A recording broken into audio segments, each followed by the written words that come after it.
glossaries, works cited, and appendices. All of these form what we call the back matter or the supplementary part of a proposal. So we will include all types of word glossaries there. The works which we are citing, meaning the references which we have, people we have quoted or things which we have quoted in our proposal, and then any additional material as appendices. So glossaries are particularly valuable because all your audiences would be diverse. They would belong to different areas. And if you are using high-tech terminology in your proposal, then you will have to include a glossary in order to give definitions of different abbreviations, acronyms, and high-tech words which you are using. So abbreviations, acronyms, and different types of difficult words which are difficult for the layman or people who do not belong to the same area, they can be defined in the glossaries. So the purpose is not to burden the text or to slow down the reader.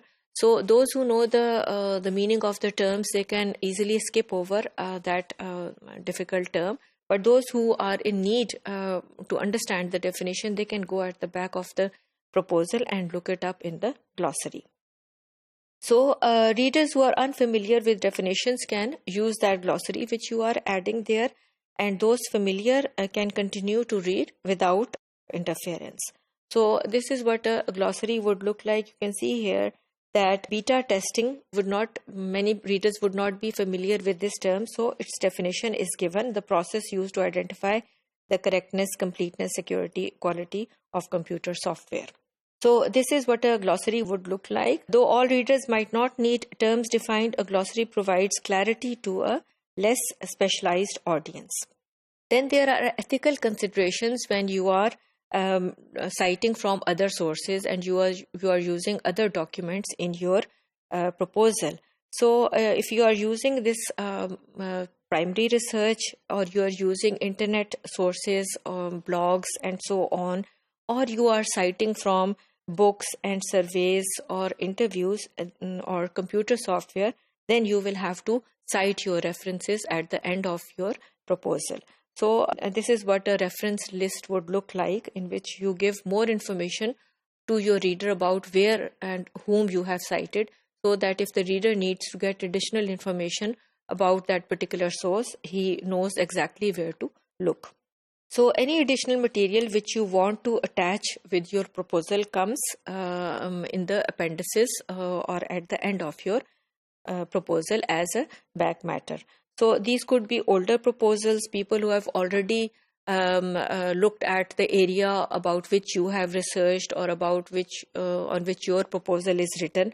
So older proposals can be added to your appendices. Questionnaires which you have used to carry out your research or your survey, that can be attached there. Survey results can be attached, and then so many other things, maps and older reports, annual reports can be attached there.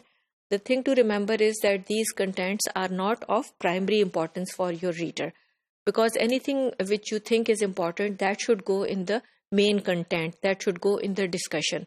So these are only that material which you feel might interest your reader if he has got some specialist interest in what you are saying.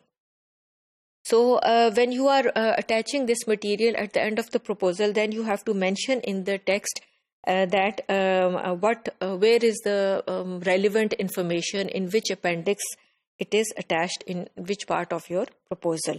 So it goes without saying that you have to be very careful about giving it appropriate numbering and appropriate sequencing.